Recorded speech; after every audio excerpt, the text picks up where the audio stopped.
In this BorderConnect tutorial video, I'll show you how to properly arrive and export your inbound shipments in ACE.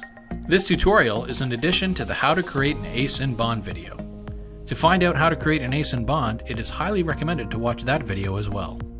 To start, you'll notice that we have already transmitted the ACE manifest, and the status is at 3 blue bars and accepted with CBP. Once a driver arrives at the U.S. port of entry and then released by the officer, the inbound movement will then be authorized, meaning the bond is now open and the driver has been approved to proceed to the bonded warehouse location within the U.S.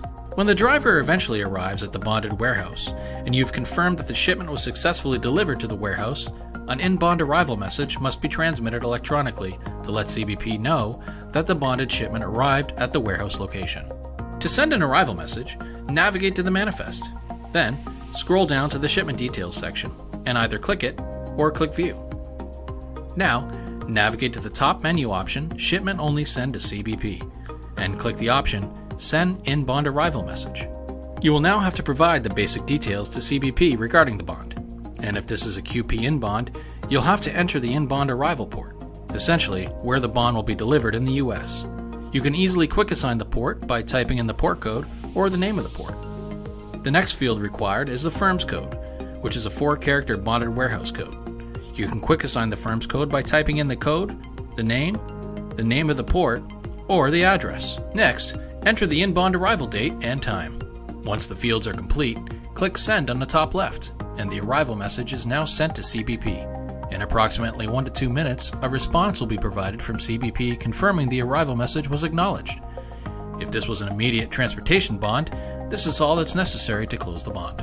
For a transportation and exportation bond, however, it may also be required to send an export message. To do this, you must first confirm that all the previous steps in getting a response for the arrival message were received. If you're unsure if an export message should be sent, you may want to check with the customs broker or the shipper.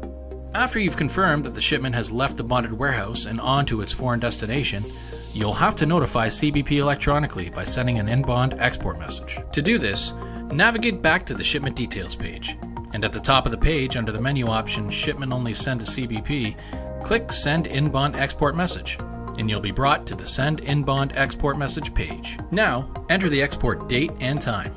When you're ready to transmit the export message, click Send. After approximately 1 to 2 minutes, CBP will send a response back confirming the export of the bonded shipment, and the bond will then be closed and its electronic process is complete. In some cases, it may be necessary to undo or revert an arrival or export message. You can easily undo an arrival or export message by using the option Send Undo Arrival Inbound Message or Send Undo Export of Inbound Message under the Shipment Only Send to CBP menu option. It's important to know that you must be at the proper step in the inbound process to transmit an undo message. For example, you cannot transmit an undo arrival message if the bond was already exported. I hope you enjoyed this tutorial. If you have any questions, feel free to contact our 24/7 support team at 1-800-596-5176.